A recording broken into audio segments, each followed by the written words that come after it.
Ladies and gentlemen, the President of the United States, Donald J. Trump.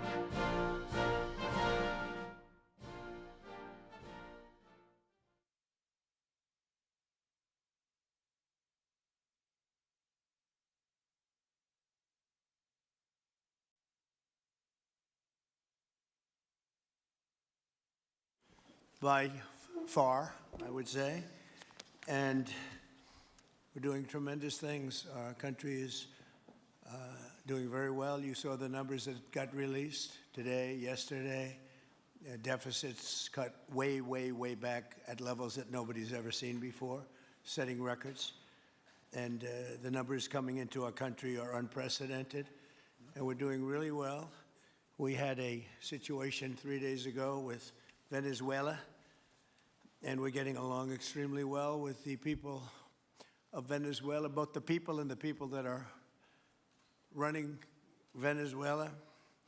I just want to thank our military. What they've done is incredible. That was considered unprecedented, to go into a military fort with thousands of soldiers and others, and to come in with 152 planes going every which way, and very rapid speeds, and helicopters, and to come out with no deaths and the loss of no equipment. It was pretty amazing. Nobody's seen anything like it. I was called by the leaders of numerous countries. I won't go into which ones, but the biggest and the strongest, and they said that was very impressive. They're all impressed.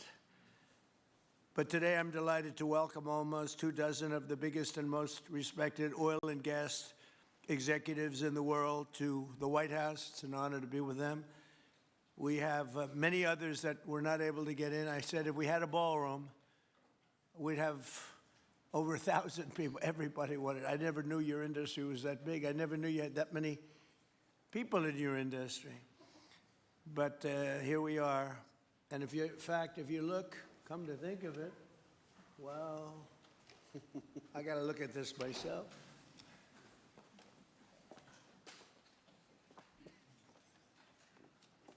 Wow. What a view. This is the door to the ballroom.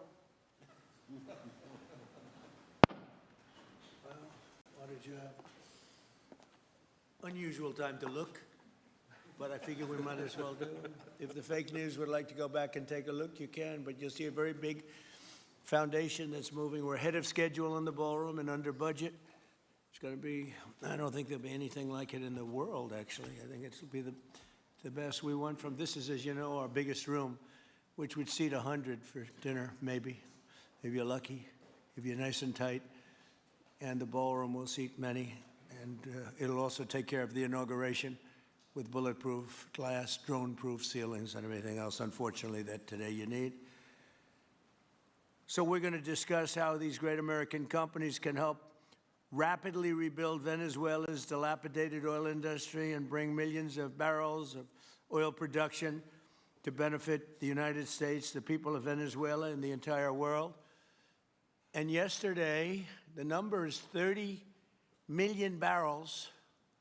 I can't even, is that a correct number? 30 million barrels. You hear that, Peter? Of oil was given to us by Venezuela. That's a lot of oil. It's about $4 billion worth, and it's on its way to the United States right now. And we want to thank Venezuela for that. And we're working very well with them, obviously, or they wouldn't have been so generous. But they respect us again. They didn't respect us at all before. So that's money that goes to the United States. Some will go to Venezuela, and some will go to the oil companies, but not that, because that's already been extracted. So you're not getting any of that, but when you start extracting, you'll get. But it's tremendous reserves, among the biggest in the world. Some people say it is the biggest in the world. And we're going to be working with Venezuela. We're going to be making the decision as to which oil companies are going to go in, that we're going to allow to go in. Going to cut a deal with the companies. We'll probably do that today or very shortly thereafter with Chris and Doug. And we're dealing with the country, so we're empowered to make that deal. And you'll have total safety, total security. One of the reasons you couldn't go in is you had no guarantees, you had no security, but now you have total security. It's a whole different Venezuela, and Venezuela is going to be very successful. And the people of the United States are going to be big beneficiaries because we're going to be extracting, numbers of, in terms of oil, like, few people have ever seen, actually. So you're dealing with us directly. You're not dealing with Venezuela at all. We don't want you to deal with Venezuela. Let me thank Vice President J.D. Vance, who's doing a fantastic job. Secretary of State Marco Rubio, likewise, a fantastic job. I have good people. I like them better than my first group. But we had a great, despite that, we had a great first term. We had some great people there, too, by the way. But we had a great first term. We had the greatest economy in the history of our country in the first term, but this is blowing it away. And you haven't seen anything yet. Everyone's been shocked by the numbers, 5.4% GDP. And that's despite the fact that we were badly hurt by the Democrat shutdown, of which they'd like to see if they could shut it down again. Secretary of the Interior, Doug Burgum, who's fantastic. Secretary of Energy, Chris Wright, recommended by Doug as being the greatest oil man anywhere in the world, because I wanted Doug for that job, energy, and Doug said, no, sir, there's a man named Chris Wright. I said, who the hell is Chris Wright? He said he's the most talented oil man anywhere in the world. I doubt you can get him, because typically oil men make a lot of money, and women. They make a lot of money, but Chris came. You took one of the greatest salary cuts probably in history, Chris, right? But he's a fantastic person, loves our country, and many other important members of this team. And I want to thank them for their efforts. As you know, last week, the United States Armed Forces performed one of the most spectacular military operations in American history, apprehending the outlaw dictator Nicolas Maduro for his crimes against the United States, crimes for which he has now been indicted and is in federal court awaiting trial. And he killed many people, millions of people, actually, and allowed jails, prisons, mental institutions, insane asylums, drug dealers, drug addicts to pour into our country totally unchecked because of Sleepy Joe Biden's policy of open borders, the stupidest thing I've ever seen. We're getting them all out. The departure of Maduro makes it possible an incredible future for both nations, Venezuela and the United States, in which we will more closely integrate the economies of two major energy powers in the Western Hemisphere. Energy coming out of Venezuela was very small. One of the things the United States gets out of this will be even lower energy prices. We have people now getting gasoline for $1.99, $1.96, $1.95, $1.92 yesterday, somebody.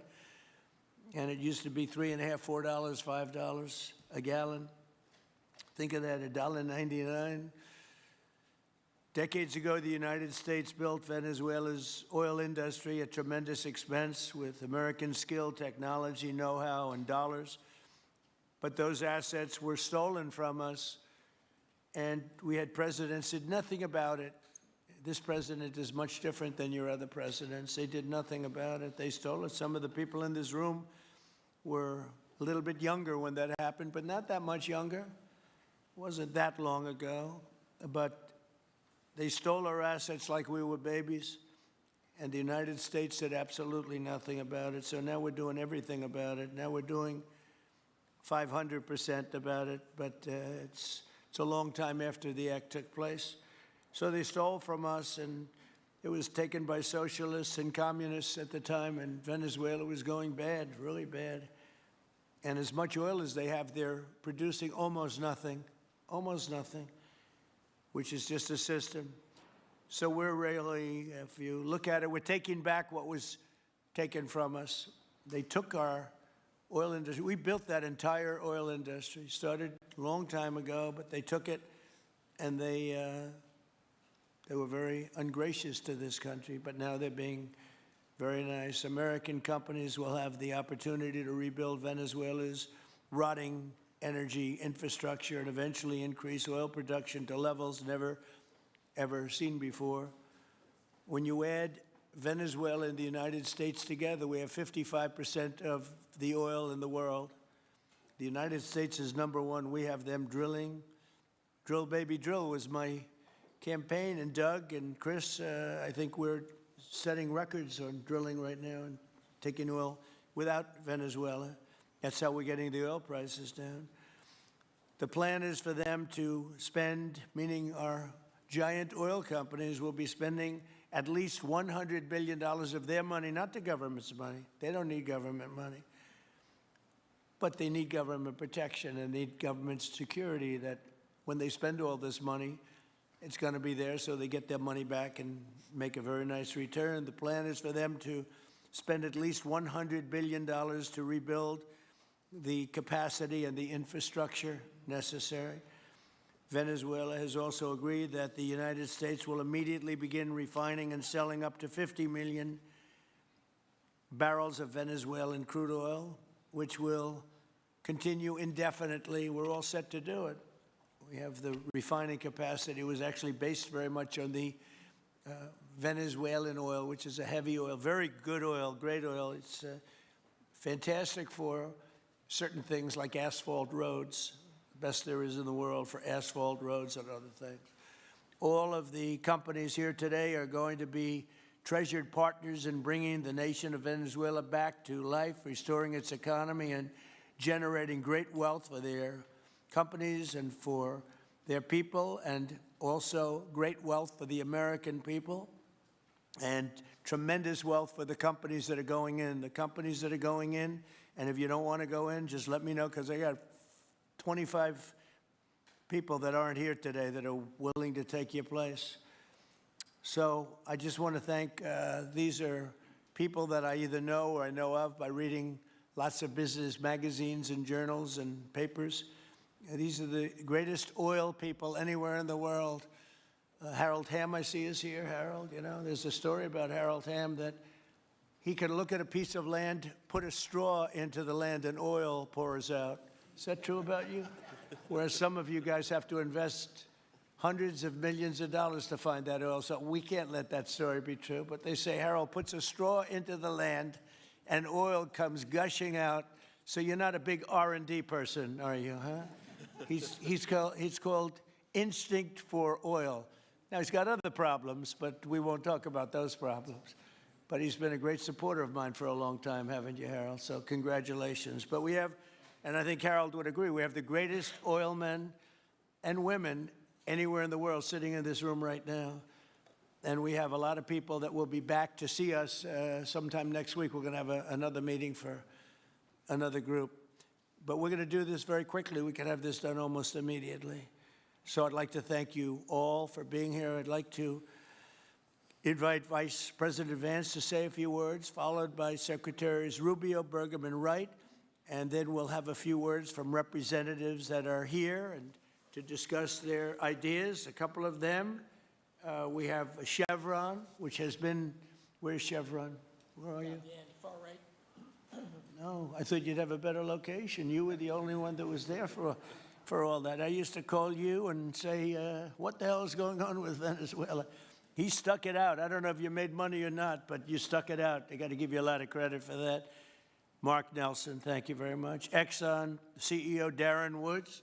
Darren, thank you very much. How's Exxon doing? Okay? All right. They'll do a lot better now, won't they, huh? Exxon's been amazing. It's been an amazing company. And ConocoPhillips CEO Ryan Lance, thank you very much. So you guys could say something, and then we'll take some questions from the press. And if anybody else would like to speak, we'll have you speak. We have all the time in the world. This is a big subject. This is massive wealth, and more importantly than massive wealth, it leads to lower taxes and a lot of jobs for Americans and for Venezuelans, but for Americans in this case. And I just, again, appreciate you all being here. And I'd like to ask JD to say a few words, please. Thank you. Thank you, Mr. President, and thanks to everybody for being here. You know, as a Marine Corps veteran for my entire lifetime, presidents, and let's be honest, they were Democrats and Republicans, would send the American military to far-off places. They would get us involved in these endless quagmires. They would lose hundreds or thousands of American lives, and the American people would get nothing out of these misadventures. And now you have an American president who's empowered the American military to stop the flow of drugs into our country and to ensure that we, as opposed to our adversaries, control one of the great energy reserves that exist anywhere in the entire world.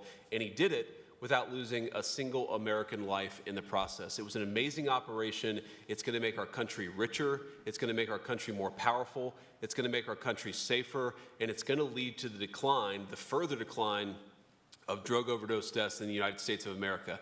An amazing thing, and I'm happy to be here to talk about how we can make it an even bigger and better operation for the American people. Thank you, sir. Thank you very much. Marco?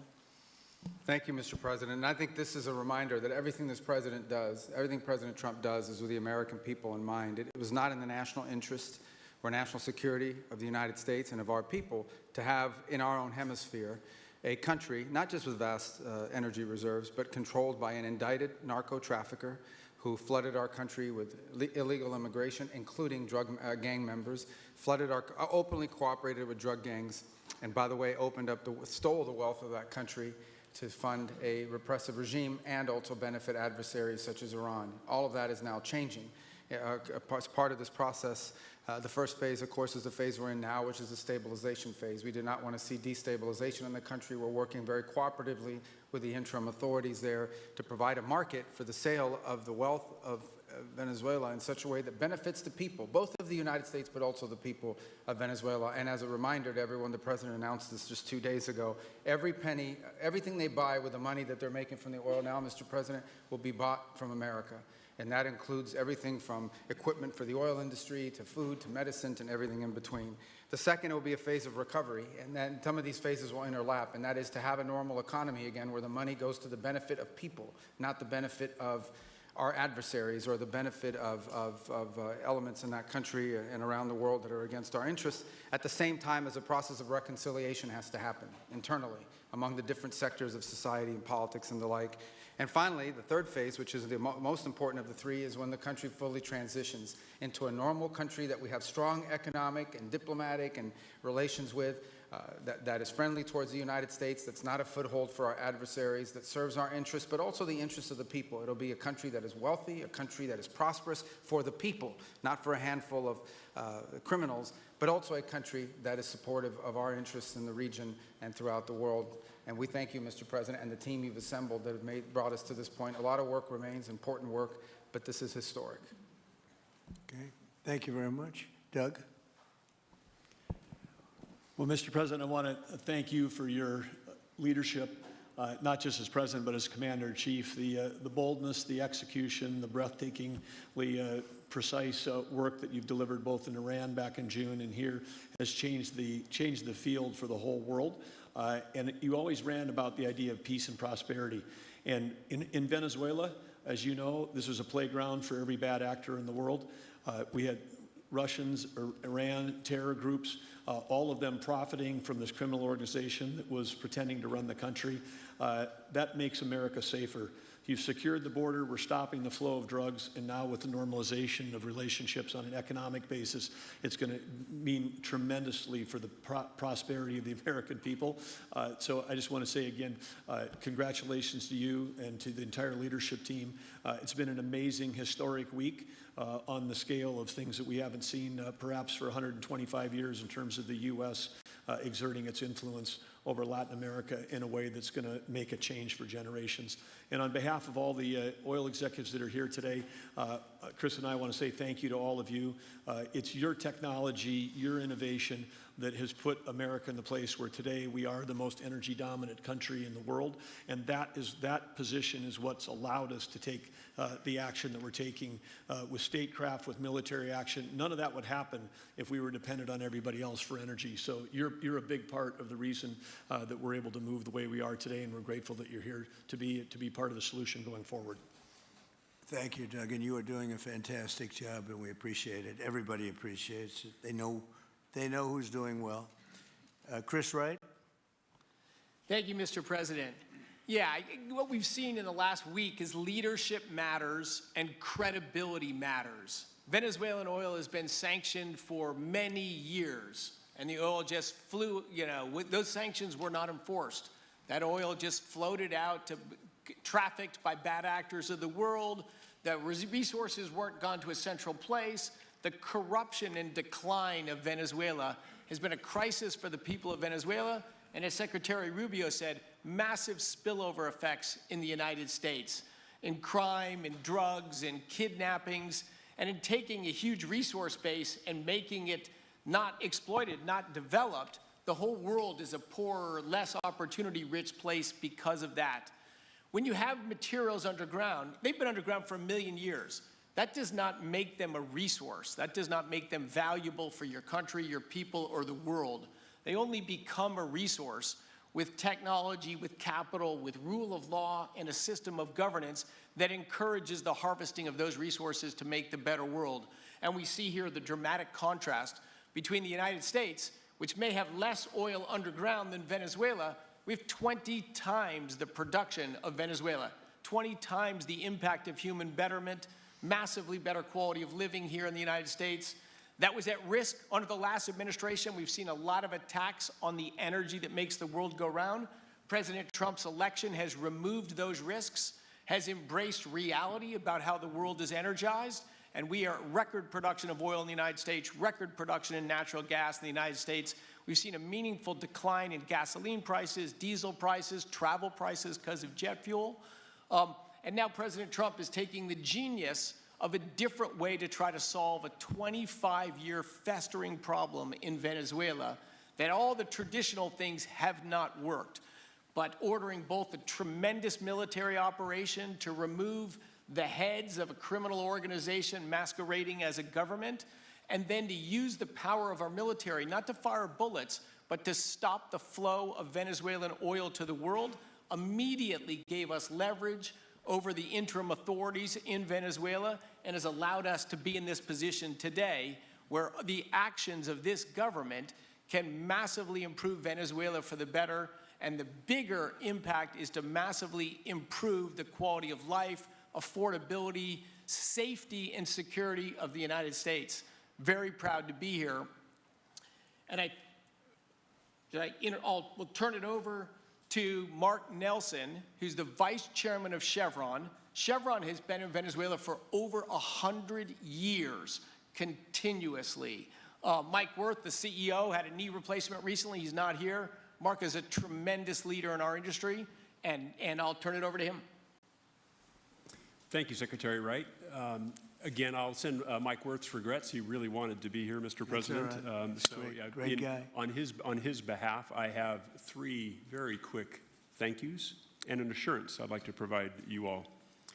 The first thank you, Mr. President, is to you. It's thank you for convening this gathering. It's thank you for your leadership, and thank you for continuing to keep American energy domination in the forefront. So thank you for that. Thank you very much. The second thank you actually is to the cabinet.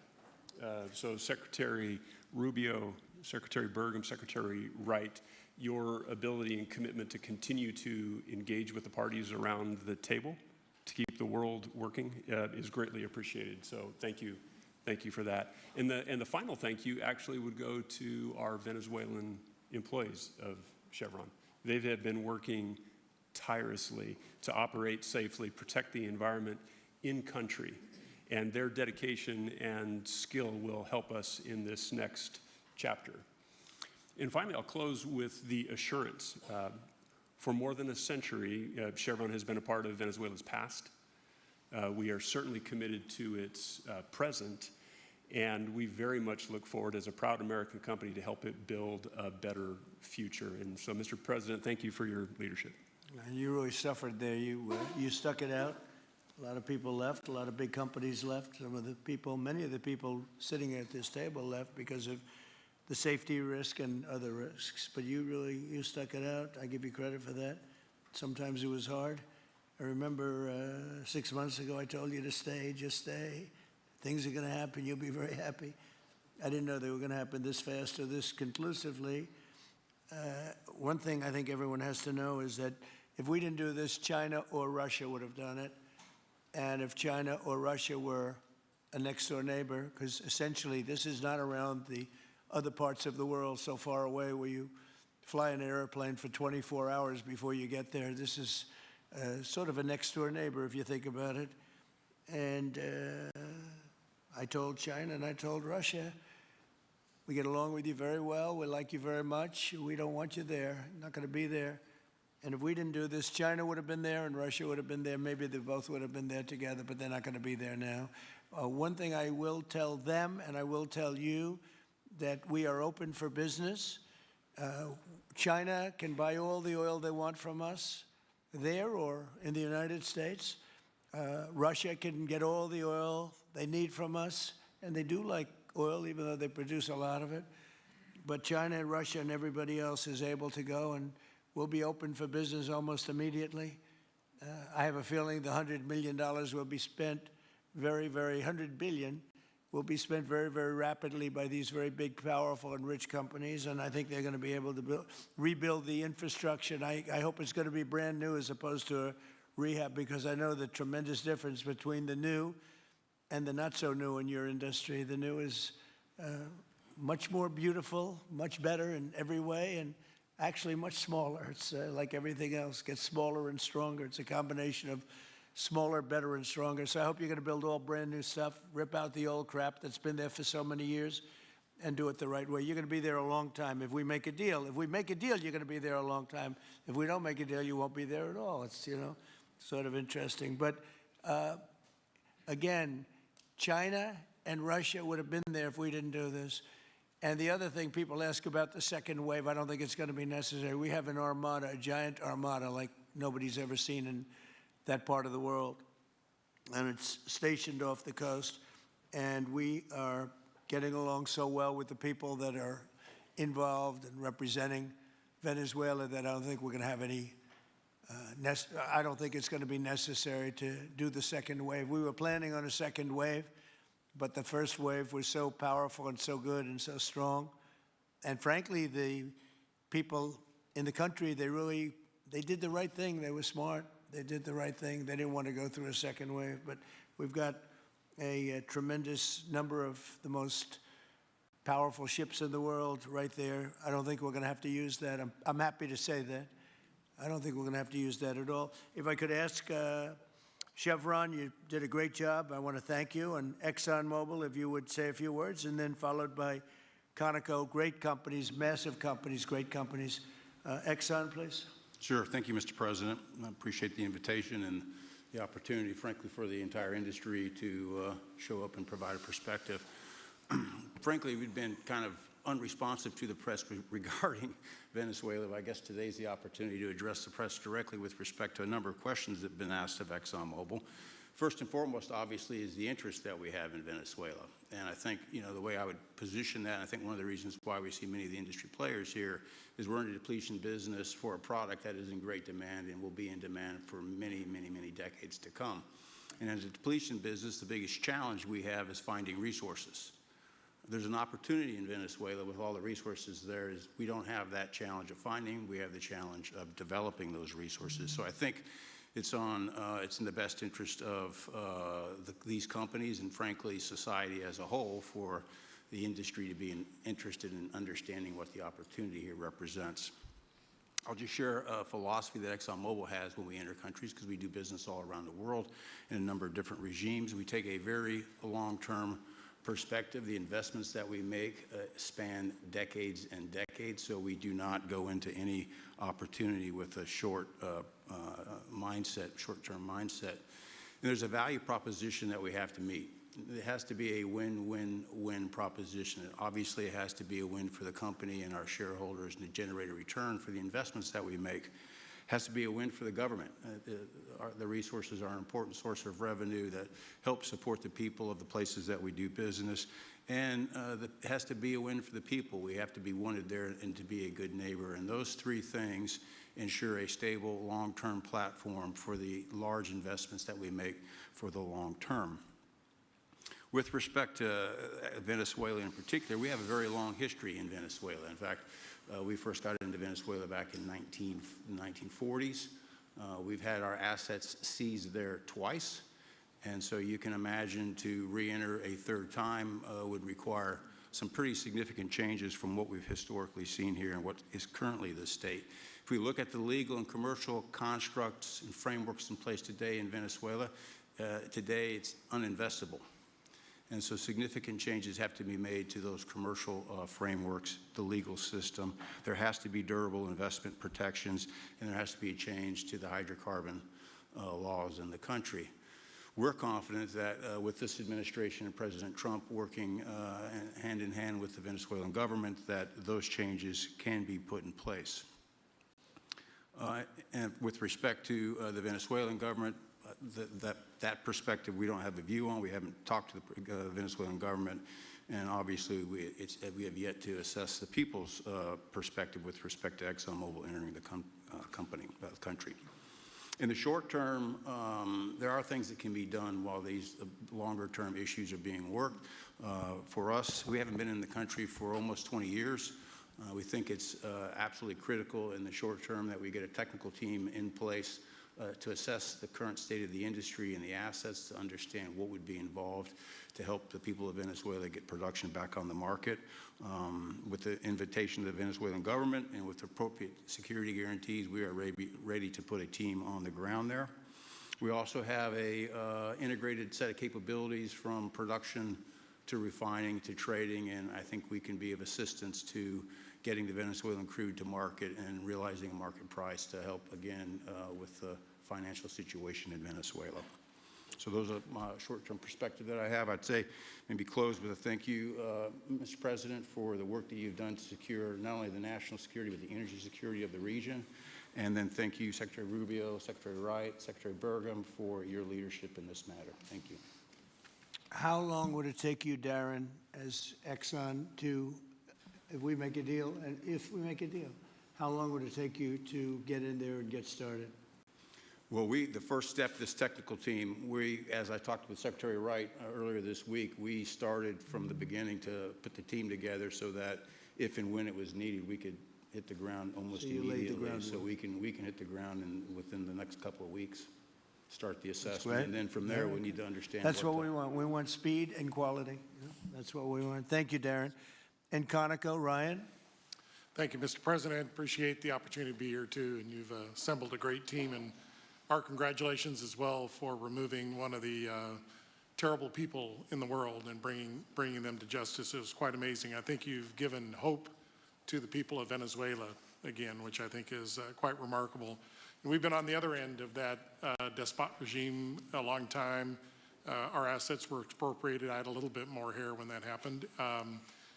And, you know, I think we're the largest non-sovereign credit holder in Venezuela today. So we're in a bit of a different situation, but I think your big and bold idea to use energy commerce instead of conflict is something that could make a real big difference in Venezuela. And our company certainly stands ready to help in that endeavor. Encourage you to continue to think bigger and even bolder. And we've had some discussions with your energy team about that as well. As we think about the other people that need to be in this room and in this discussion are the banks, and including probably the Exim Bank, as we think about how the debt needs to be restructured and the financing to deliver the billions of dollars that are required to restore their energy infrastructure. And I think as we think that big and bold, we need to be also thinking about even restructuring the entire Venezuelan energy system, including PDVSA. And I think if we can do that and think bold, there's an opportunity to be quick, fast, and restore the quality of what's happened in Venezuela, or what's been lost in Venezuela over the course of the last 25 years. So thank you for this opportunity. Well, thank you very much, and you'll get a lot of your money back. We're going to start with an even plate, though.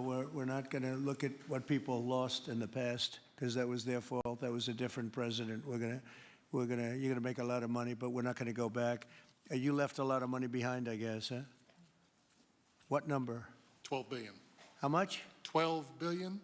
Well, it's a good write-off. It's already been written off. It's been read. All right, thank you. Mayor. You'll make it back one way or the other. You're all going to do very well. I think really very well. Marco just gave me a note. Go back to Chevron. They want to discuss something. Go ahead. I'm going back to Chevron, Marco. Thank you, Marco. Go ahead. Was there a question, Mr. President? Yes, go ahead, Marco. What are you saying here? Mark, Oh, big Mark, if you increase, can yeah. update us on operations in the ground and with the appropriate approvals, what you might be able to achieve in the next 12 to 18 months, give us a little view from the ground. You bet, you bet. So today Chevron has 3,000 employees in 4 different joint ventures in Venezuela today. And over the past 5 to 7 years, they've taken production from about 40,000 barrels a day to 240,000 barrels a day, essentially getting those facilities and that equipment up to standards that would be something that people in the room would be more accustomed to. Given the work we've done with Secretary Wright and Secretary Burgum and even Secretary Bessent, I think we have a path forward here very shortly to be able to increase our liftings from those joint ventures 100%, essentially effective immediately.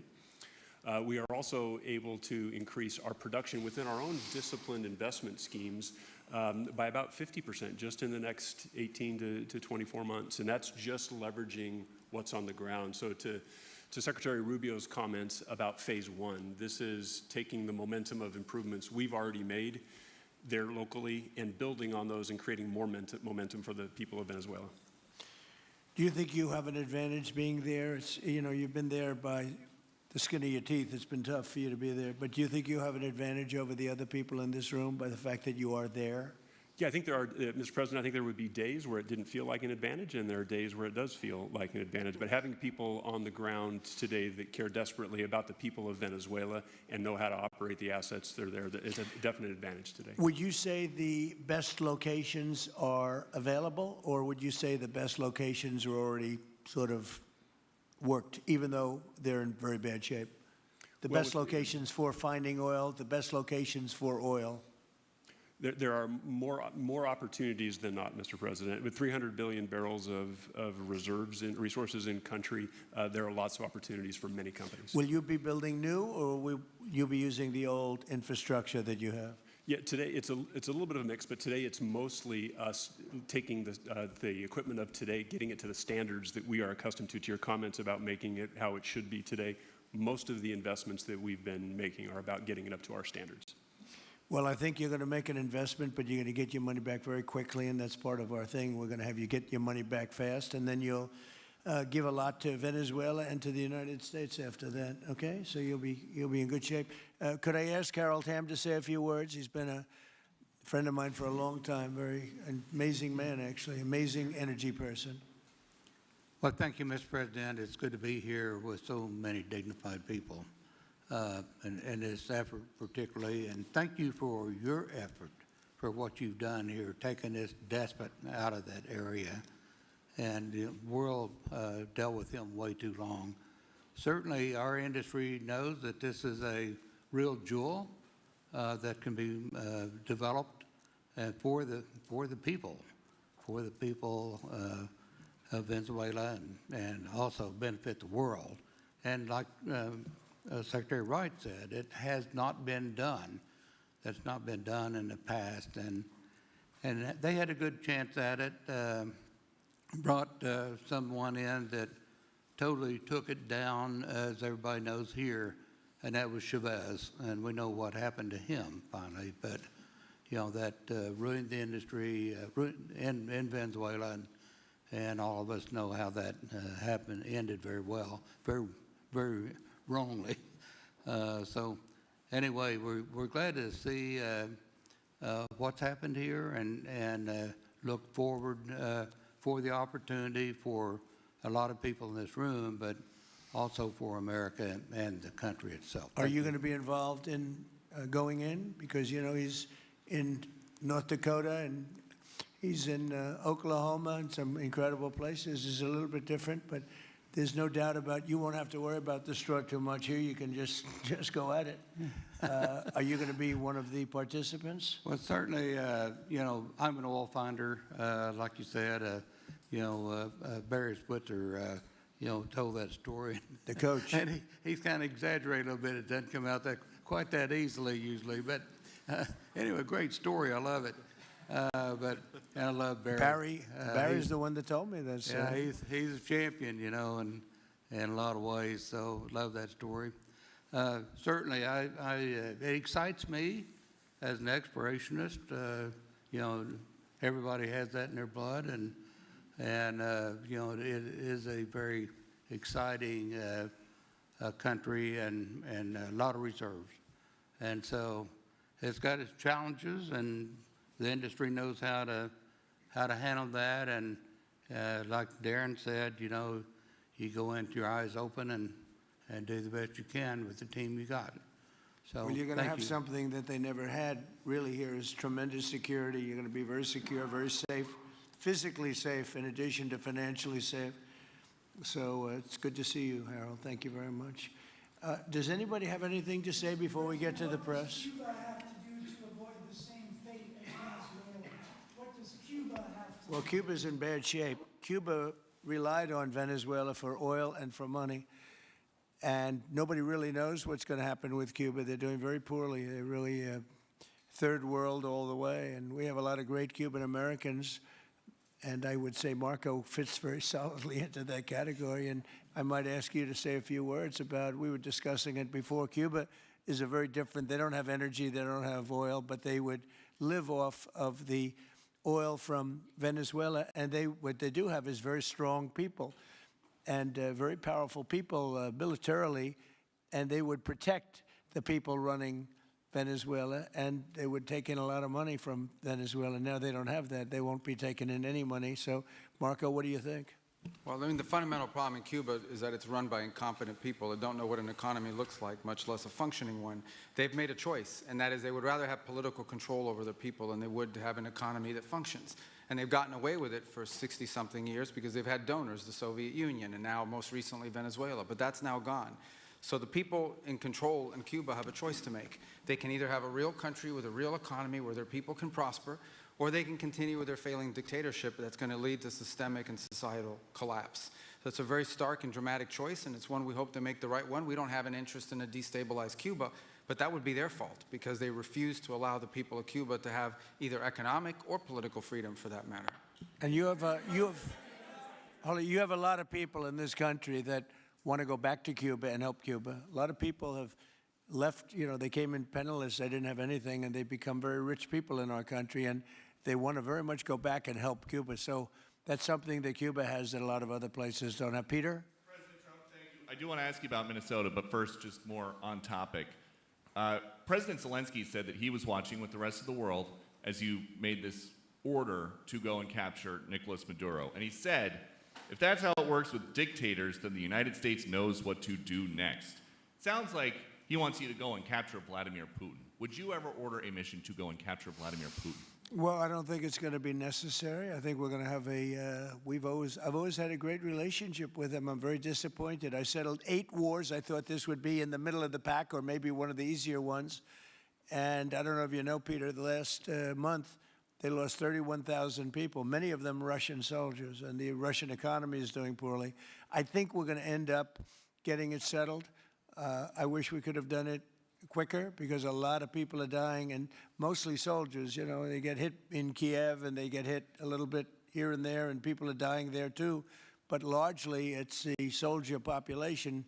When you have 30,000, 31,000 soldiers dying in a period of a month, 27,000 the month before, 26,000 the month before that, that's bad stuff. So, as you know, President Biden gave $350 billion to Ukraine to fight, and we would never get that back, although I did make a rare earth deal to get it back, so we will be getting it back, but shouldn't have done that. It was a bad thing to do. I will say that right now, because I was able to get NATO to up GDP from 2% to 5%, NATO's got a lot of money, and they're paying for everything. We're not losing any money. We're making a lot of money, I guess, if you think of it, because we're selling them military equipment. They're probably giving it to Ukraine. But we're selling them to NATO military equipment. We're getting full price and all of that. But that's not a big deal to me. What is a big deal is stopping a war where 30,000 people are being killed every single month. On Minnesota, the vice president yesterday suggested that Renee Good, who was killed by this ICE officer, was part of a broad left-wing network. What has your team told you about this broad left-wing network? Who is in charge of it? Who's part of it? What's it called? Well, I haven't seen the vice president's statement, but he's generally very accurate. I hate to say.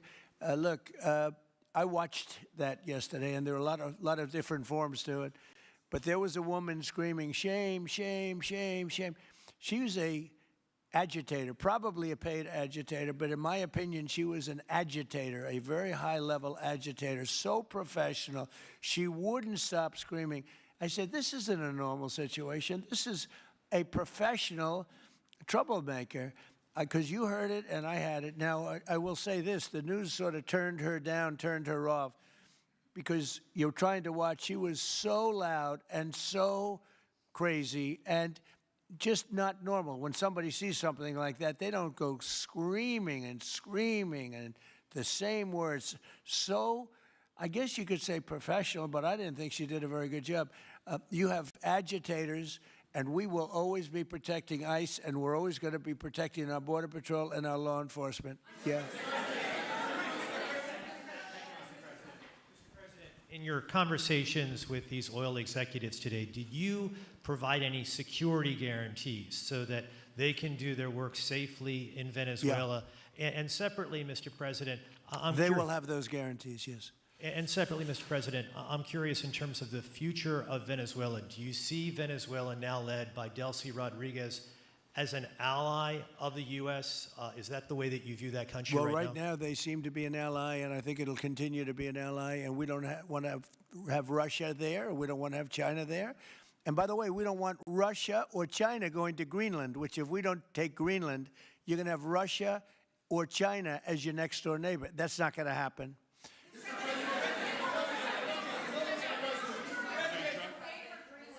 The white? Mr. President, thank you. You just said that these companies would have security guarantees if they go in on the ground in Venezuela. They will have.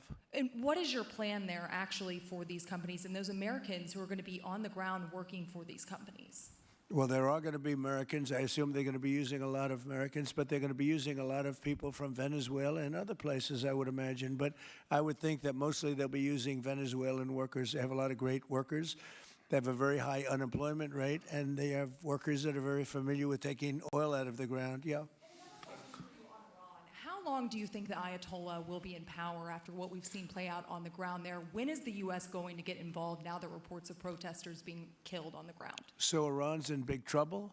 It looks to me that the people are taking over certain cities that nobody thought were really possible just a few weeks ago. We're watching the situation very carefully. I've made the statement very strongly that if they start killing people like they have in the past, we will get involved. We'll be hitting them very hard where it hurts. And that doesn't mean boots on the ground, but it means hitting them very, very hard where it hurts. So we don't want that to happen. There have been cases like this where President Obama totally backed down. But this is something pretty incredible that's happening in Iran. It's an amazing thing to watch. They've done a bad job. They've treated their people very badly, and now they're being paid back. So let's see what happens. We're watching it. We're watching it very closely. Go ahead, please. Thank you so much, Mr. President. Yes, go ahead. Thank you so much, Mr. President.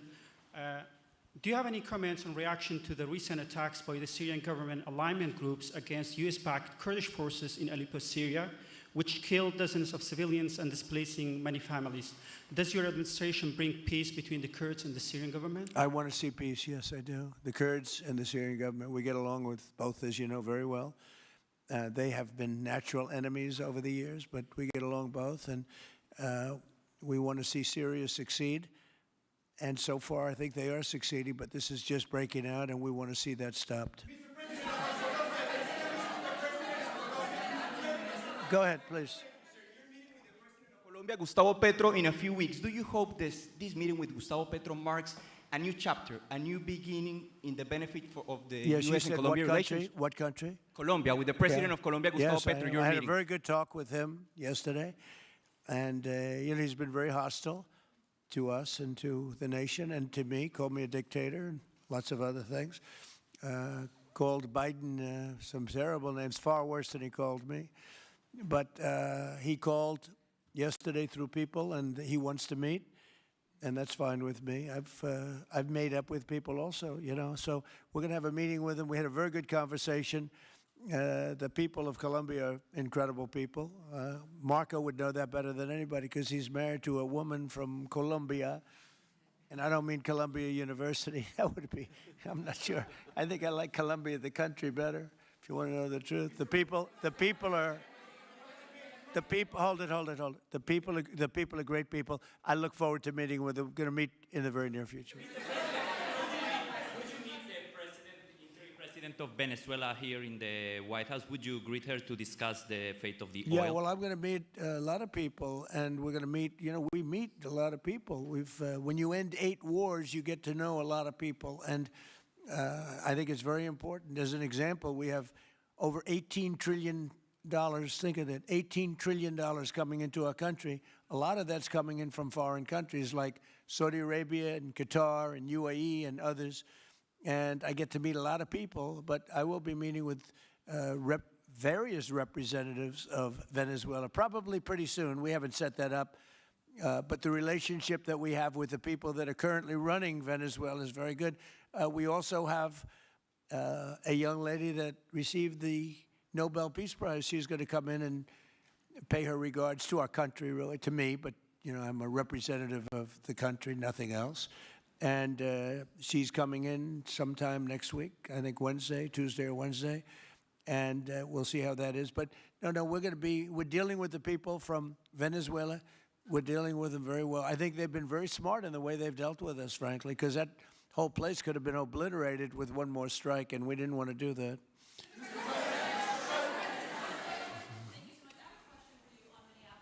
Venezuela and your meeting with Machado next week, if she gives you her Nobel Peace Prize, will that change your view about her running that country?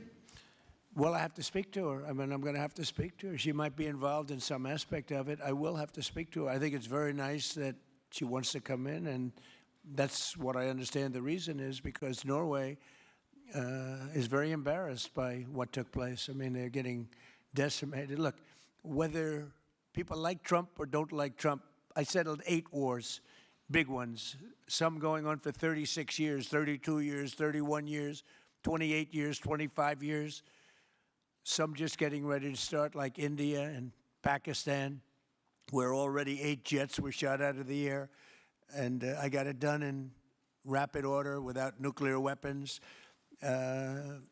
I can't think of anybody in history that should get the Nobel Prize more than me, and I don't want to be bragging, but nobody else settled wars. Obama got the Nobel Prize. He had no idea why. He still has no idea. He walks around, he says, I got the Nobel Prize. Why did he get a Nobel Prize? He got it almost immediately upon attaining office, and he didn't do anything, and he was a bad president. So, I mean, you should get the Nobel Prize for every war you stopped. These were major wars. These were wars that nobody thought could be stopped. President Putin called me, and he said about 2 of the wars that he's been trying to stop them for 10 years. He wasn't able to do it. He couldn't believe it. So in theory, you should get the Nobel Prize for every war you stopped. Every one of them was major. But I don't care about that. What I care about is saving lives. I've saved tens of millions of lives. You know, the Prime Minister of Pakistan came here, and he made a very public statement. He said that President Trump saved minimum 10 million lives having to do with Pakistan and India, and that was going to be raging. So, you know, but I'm honored that she's coming here. I look forward to meeting her, yes. Go ahead. The state officials there have said that the FBI is not sharing evidence with them. Typically, they would conduct a joint investigation, as you know. Do you believe that the FBI should be sharing evidence with state officials in Minnesota? Well, normally I would, but they're crooked officials. I mean, Minneapolis and Minnesota, what a beautiful place, but it's being destroyed. It's got an incompetent governor, fool. I mean, he's a stupid person. And it looks like the number could be $19 billion stolen from a lot of people, but largely people from Somalia. They buy their vote. They vote in a group. They buy their vote. They sell more Mercedes-Benzes in that area than almost. Can you imagine? You come over with no money, and then shortly thereafter you're driving a Mercedes-Benz. The whole thing is ridiculous. So they're very corrupt people. It's a very corrupt state. I feel that I won Minnesota. I think I won it all 3 times. Nobody's won it since Richard Nixon won it many, many years ago. I won it all 3 times, in my opinion. And it's a corrupt state, a corrupt voting state. And the Republicans ought to get smart and demand on voter ID. They ought to demand maybe same-day voting and all of the other things that you have to have a safe election. But I won Minnesota 3 times, and I didn't get credit for it. I did so well in that state every time. The people were crying every time after. That's a crooked state. California is a crooked state. Many crooked states.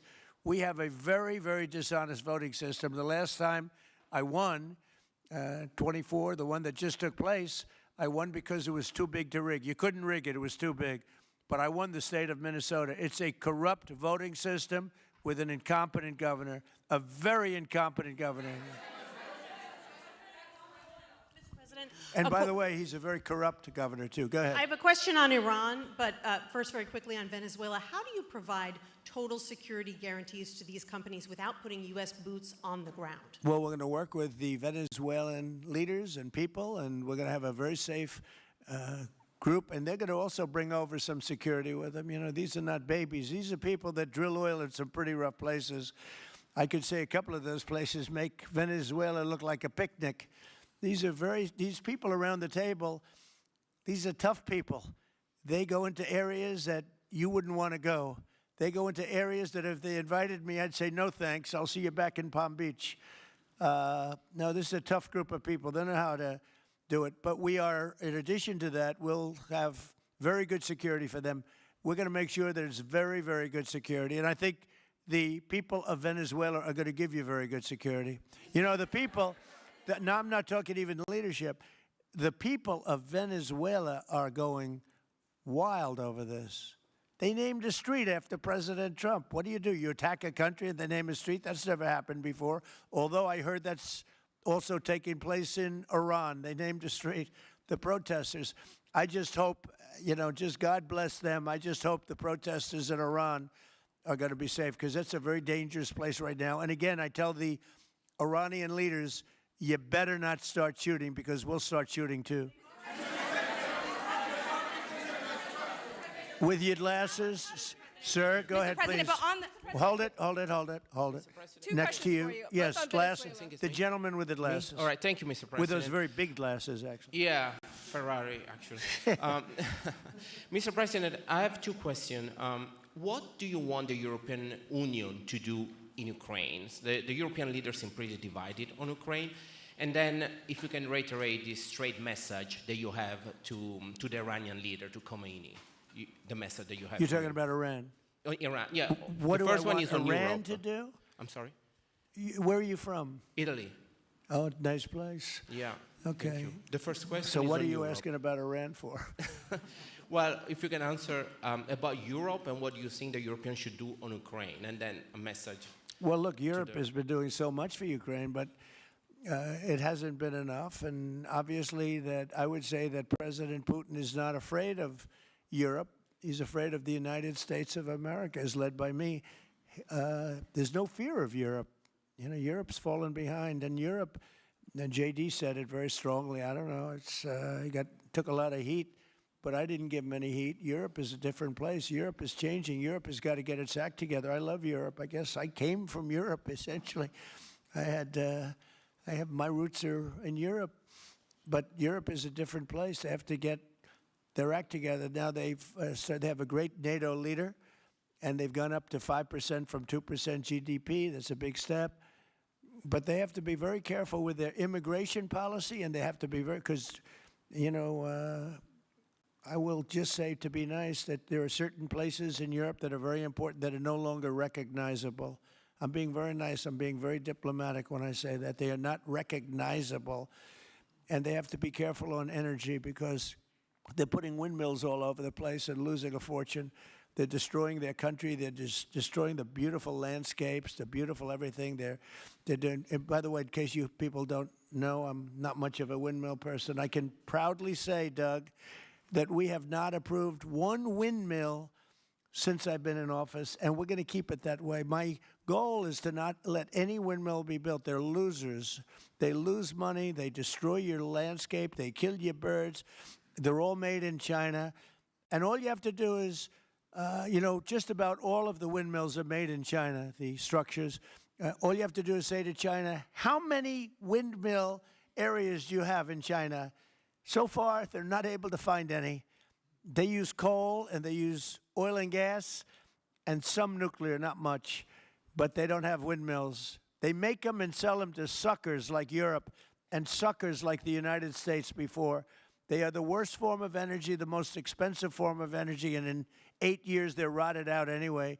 Go take a look at Palm Springs, California, and take a look at what that looks like. It looks like a junkyard of steel. So we don't approve, and I've told my people, we will not approve windmills. Maybe we get forced to do something because some stupid person in the Biden administration agreed to do something years ago. We will not approve any windmills in this country. On Venezuela, is it ultimately more important to you to establish stability there or democracy there? Well, you're talking about maybe the same thing. I mean, you're talking about stability or democracy. I don't know. To me, it's almost the same thing. We want stability, but we do want democracy. Ultimately, it'll be democracy. Peter? I do have a policy question, President Trump, but I'm having a hard time seeing here. I see the American flag lapel pin. What is the other lapel pin on Somebody gave me this. You know what that is? That's called a happy Trump. And considering the fact that I'm never happy, I'm never satisfied, I will never be satisfied until we make America great again, but we're getting pretty close, I'll tell you what. This is called a happy Trump. Somebody gave it to me, I put it on. Thank you. And the policy question. How much money are you thinking of giving people in Greenland to get them on board with a possible U.S. I'm not talking about money for Greenland yet. I might talk about that. But right now, we are going to do something on Greenland, whether they like it or not, because if we don't do it, Russia or China will take over Greenland, and we're not going to have Russia or China as a neighbor. Okay?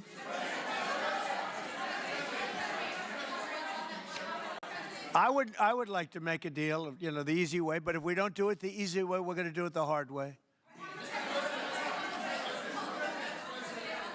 And I'm a man, and by the way, I'm a fan of Denmark too. I have to tell you, and they've been very nice to me. I'm a big fan, but the fact that they had a boat land there 500 years ago doesn't mean that they own the land. I'm sure we had lots of boats go there also, but we need that because if you take a look outside of Greenland right now, there are Russian destroyers, there are Chinese destroyers and bigger, there are Russian submarines all over the place. We're not going to have Russia or China occupy Greenland, and that's what they're going to do if we don't. So we're going to be doing something with Greenland, either the nice way or the more difficult way. Please, go ahead, ma'am. Mr. President, why is it so important to you to own it when you have a military presence there, which you could expand to affect the security? Because when we own it, we defend it. You don't defend leases the same way. You have to own it. And, with a nation, look at what happened with Obama, with that horrible deal they made with Iran. It was a short-term deal. It was like a 9-year deal. Countries can't make 9-year deals or even 100-year deals. Countries have to have ownership.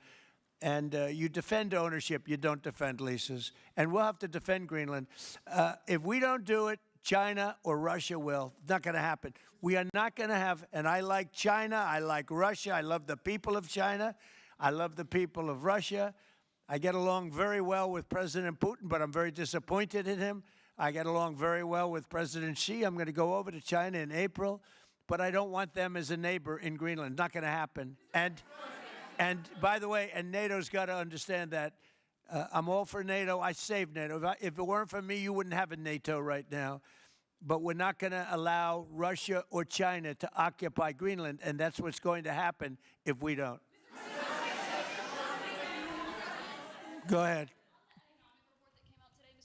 one, can you respond to that? And two, Yeah, it was an amazing report. The most amazing thing is government jobs are way down, and yet the unemployment or the employment numbers are very good. We've gotten rid of tremendous numbers of federal government jobs. Nobody's ever seen anything like it. And yet the employment numbers are very good. They're really getting better. But now we have all those people to work in the private sector for a lot more money. I think that's one of the very big things. The other thing is at 5.4%.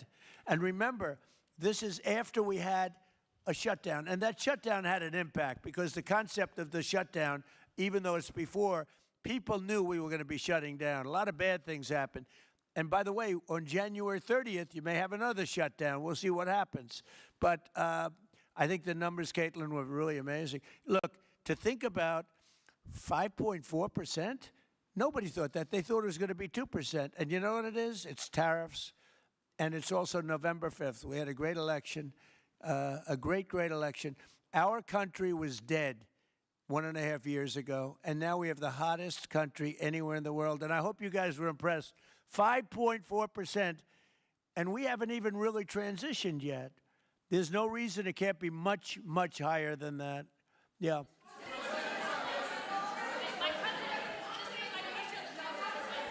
first off, can you respond to the manufacturing Let's numbers? give CNN a chance. You know, they've been fighting also- so hard to get back into the mainstream. Mr. President, you posted some numbers actually on Truth Social last night. People saying you posted the job data early when you're not supposed to obviously share it till the next morning.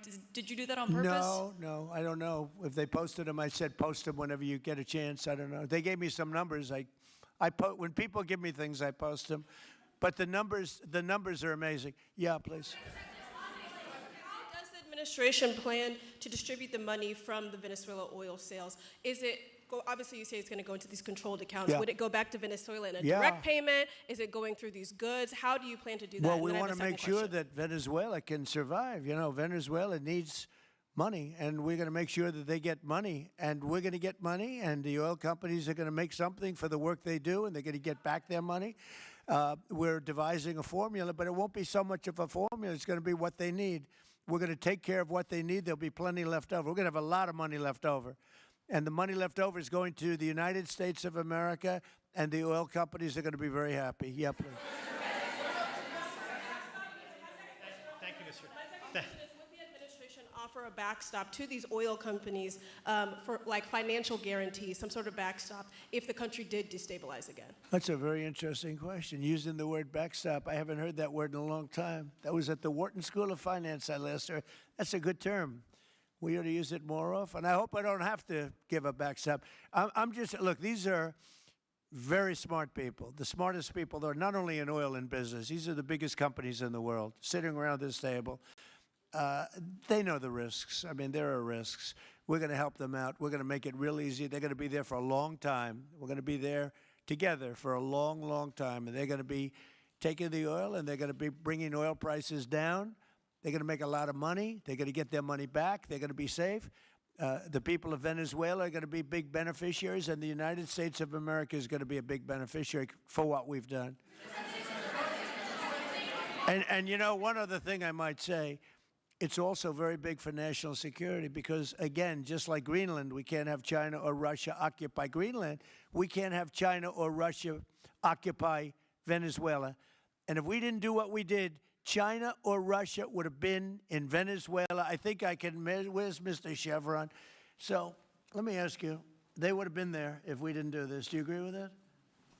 They certainly have a lot of economic interest in country. There's absolutely no argument about that. They were trying to be there. I mean, you know, we had a Russia, I guess sort of I call it a semi-Russian ship yesterday that we took over, and Russia decided not to defend that ship against us. It's a big movement. The ship was loaded up with oil, and we took the oil, and it came out of that port. But Russia would be there or China would be there. And we want them to be there for a different reason. We want them, do you people agree? In particular, China, they need a lot of oil. Russia doesn't need so much, but Russia was there anyway. But I assume you agree that China would like to be doing a lot of business there by buying oil. And I want to just tell President Xi and President Putin, but more so in this case, President Xi, because they do need a lot of oil. and we are open for business in the United States, and we are open for business in Venezuela, right?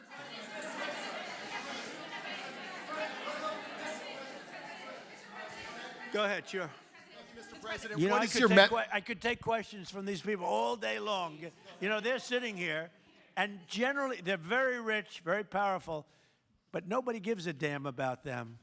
It's a sad thing. You have all that money, all that power, and look at all these crazy questions. We could do this all day long, and they wouldn't be satisfied. I have a question on today's meeting, Mr. President. We'll take a few more, I have though. a question on today's meeting, Mr. President. Do you have? Let me ask you more importantly. Do you have any questions from the biggest? Yeah, sure. Hold it. Do you have any questions for the biggest people on earth, the biggest business people, the biggest companies anywhere on earth? Do you have any questions for these people? No. Do you have a question for them? Go ahead. Go ahead. Ask them a question. To rebuilding the oil infrastructure in Venezuela. And for the executives in the room, what do you need from the administration in order to invest? That's a good question. Do you want to go and answer that question? Yeah, Exxon, small company. I'll refer you back to the statements I made before. There are a number of legal and commercial frameworks that would have to be established to even understand what kind of returns that we'd get on the investments. So I think all the investments and the opportunity sets, I think everyone sitting around this table would have the opportunity and the know-how and the capability to make the investments. The questions will ultimately be, how durable are the protections from a financial standpoint? What do the returns look like? What are the commercial arrangements, the legal frameworks? All those things have to be put in place in order to make a decision to understand what your return would be over the next several decades that these $1 billion investments would be made on. You know, could I do this? Because we have, again, the biggest people on the planet Earth around this table, biggest companies in the world. I'd like to just ask them to introduce themselves. We'll start from this end and go around to here. And if you have anything to quickly say, we can do that. But you want to just start right over here? These two guys, we'll leave them out because they're with us.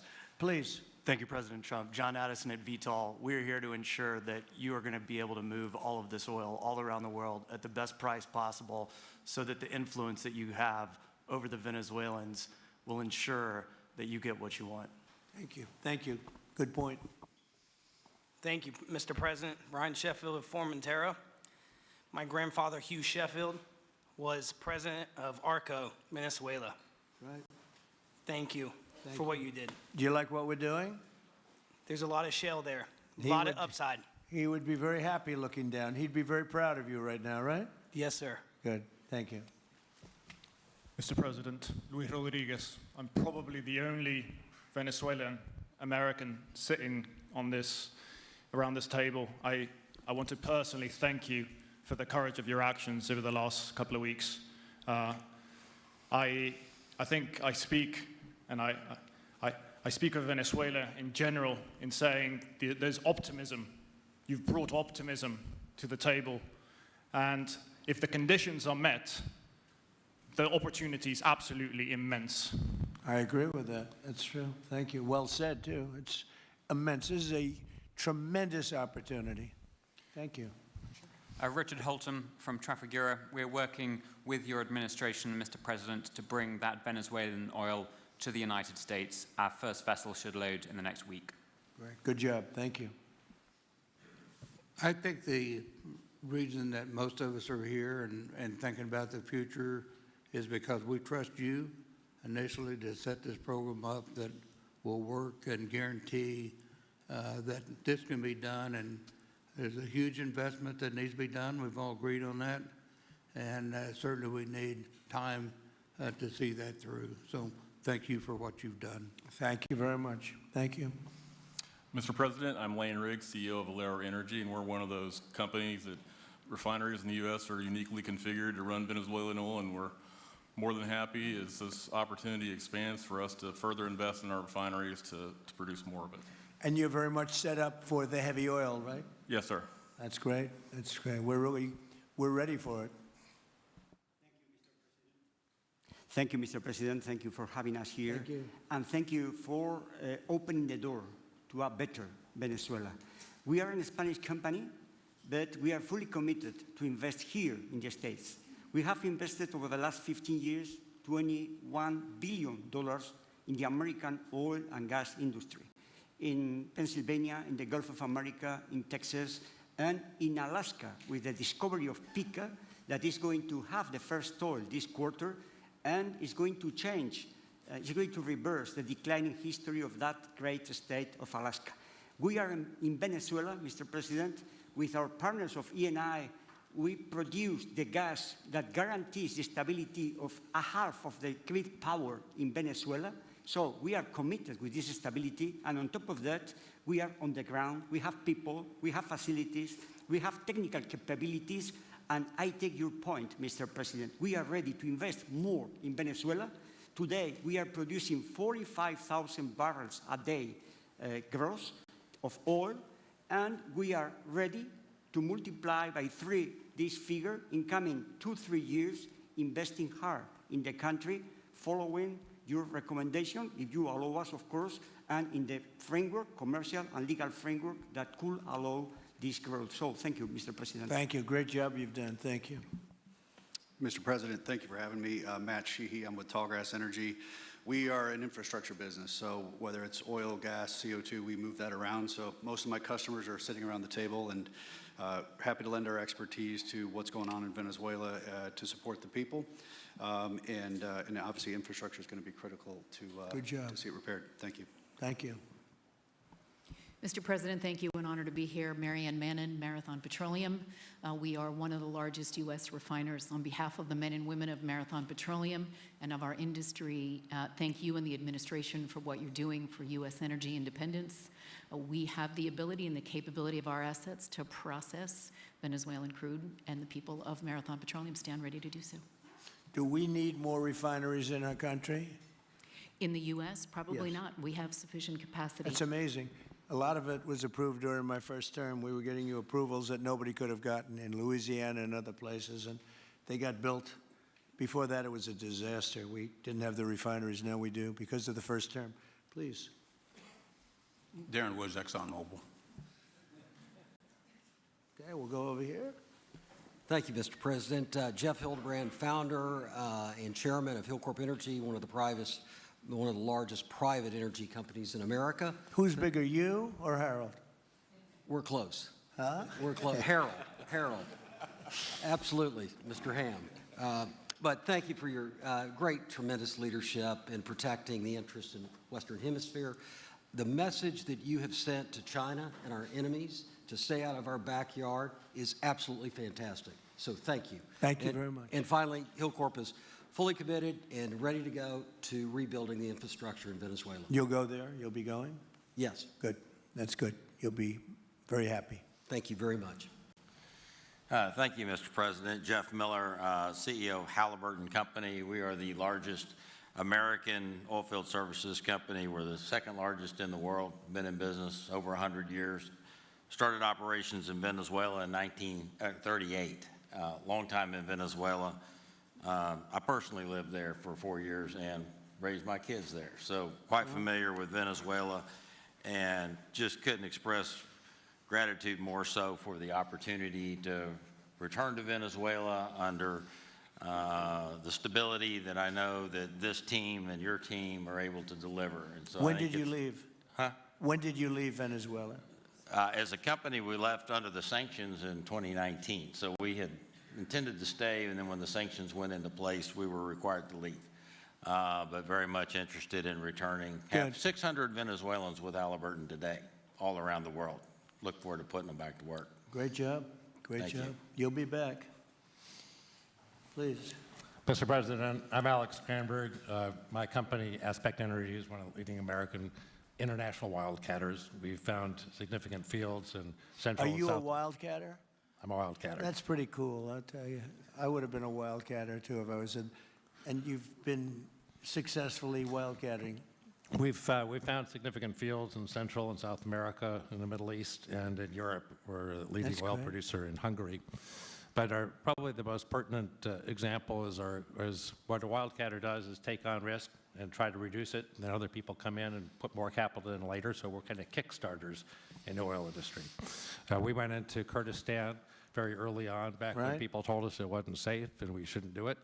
We found a big field there, and it ultimately has got to be developed along with one of my colleagues here to be one of the big leading fields in Kurdistan. We think that Venezuela has a tremendous amount of opportunity. If you look at the reinvestment required, the investment required, people are talking about hundreds of billions of dollars. But if you put that in perspective, that's 1 million barrels a day for 15 years is $220 billion net cash flow. So what we really need to do is to be able to kickstart production and then reinvest and have the confidence to reinvest. And what you're doing by putting the United States in control of the cash flow coming out of the country, it gives companies like ours the confidence to say we can kickstart this production and then reinvest and reinvest.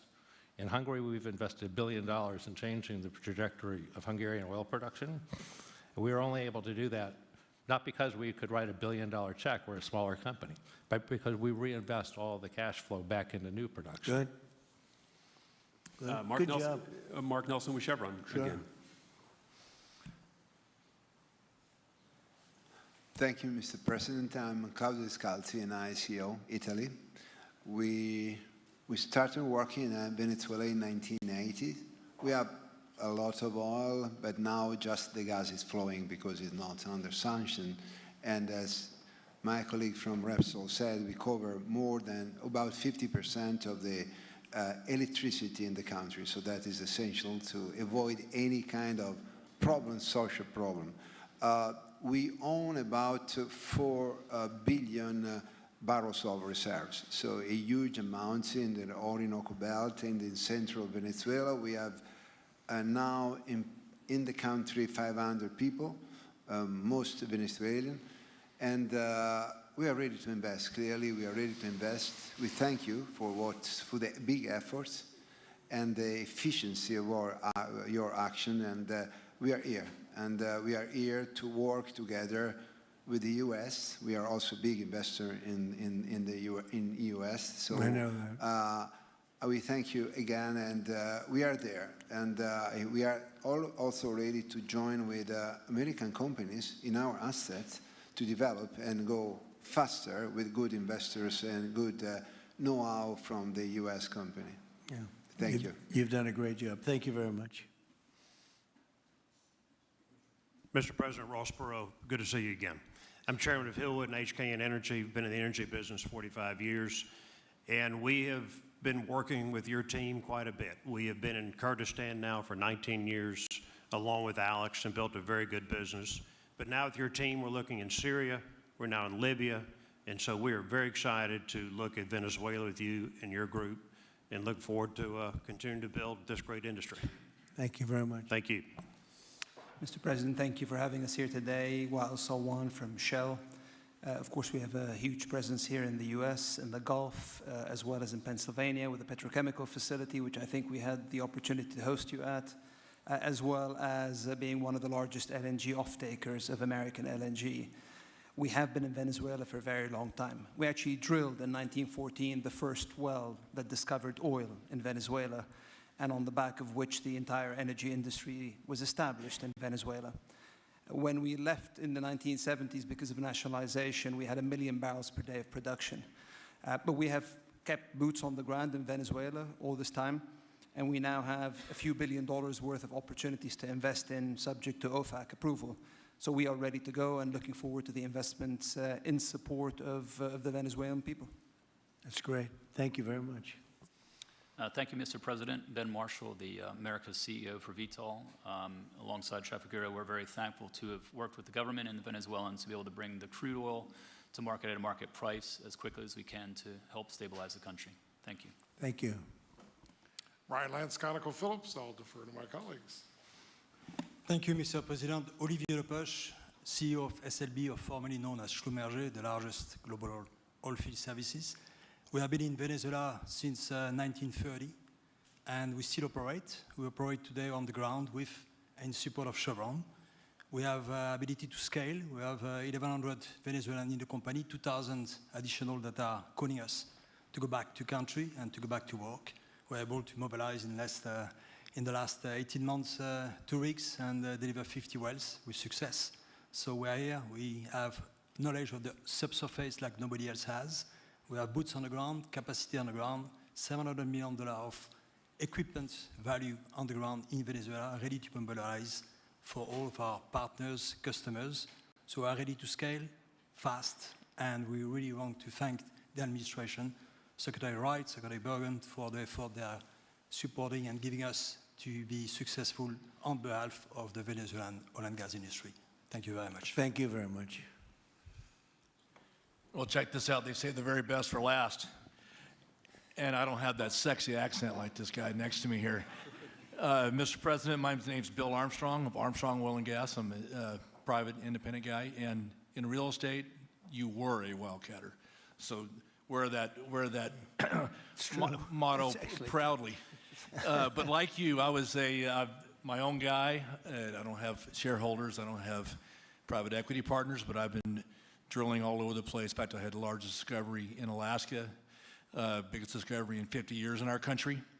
I now control 8 million acres adjacent to Venezuela, so I'm already heavily invested in the area. We share a 150-mile border with Venezuela in the countries of Aruba and Curacao, and we are ready to go to Venezuela. It is, in real estate terms, it is prime real estate, and it's kind of like West Palm about 50 years ago. Yeah. Very ripe. Yep, I agree with you. Thank you. Congratulations. Thank you. So I think what we're going to do is speak without the press to these gentlemen, see what kind of a deal we can make. We're going to get them involved. I'm going to ask Doug and Chris and some of the people that we have from the business standpoint representing our country to start talking about the confines of a deal. I have an idea what I want, what I think we should have. We have to get them to invest, and then we have to get their money back as quickly as we can, and then we can divvy it all up between Venezuela, the United States, and them. I think it's simple. I think the formula is simple. We start with a brand new plate, and it's going to be a tremendous success. I think it's going to be probably like few other things could ever be. There's so much. Venezuela's been really taken advantage of by a lot of people because they drill very little. I mean, as much as you hear they drill very, very little, very small percentage. But now that'll change, and it'll change very rapidly because these are the biggest people, and it'll change very rapidly. So if you don't mind, I'll ask the press to leave, and we will see what kind of a deal we're going to make with these geniuses, and I think you're going to come out very good. Thank you all very much. Thank you. Thank you. Thank you.